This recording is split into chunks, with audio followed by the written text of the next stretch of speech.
നമുക്ക് അവരോടൊപ്പം പോയാ മതിയായിരുന്നു. ഈ ഓപ്പറേഷൻ നമ്മൾ തീവ്രവാദികളെ പല വഴിയിൽ കൂടി വളഞ്ഞ് ആക്രമിച്ച് കീഴ്പ്പെടുത്തണം, ബുദ്ധിപരമായി തന്നെ. ബുദ്ധി കൂടി കൂടി അവന്മാരുടെ വായിച്ചെന്ന് ചാടാതിരുന്നാ മതി. ശബ്ദം ഉണ്ടാക്കാതെ വാടാ.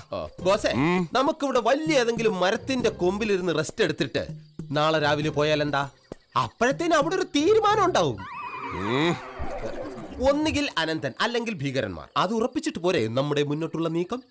ഇനി അഥവാ കഷ്ടകാലത്തിനെങ്ങാനും അനന്തൻ തീവ്രവാദികളെ കീഴ്പ്പെടുത്തിയാൽ ആ വിജയത്തിൽ നമുക്കും പങ്കുചേരാം. എടാ, ഭീരൂര് മരണം ഒരുപാടുണ്ട്, എന്നാൽ ധീരന് മരണം ഒന്നേ ഉള്ളൂ.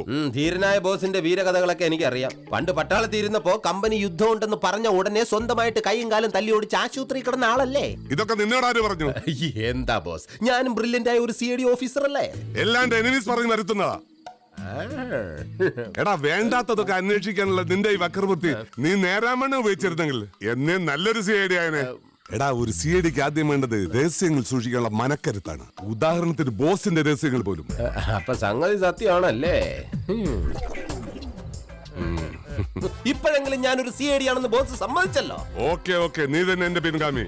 Okay, come on boss, follow me. ബോസിന്റെ തല മരക്കൊമ്പിൽ നിന്നും തട്ടരുത്, കളിമണ്ണ് താഴെ വീഴും.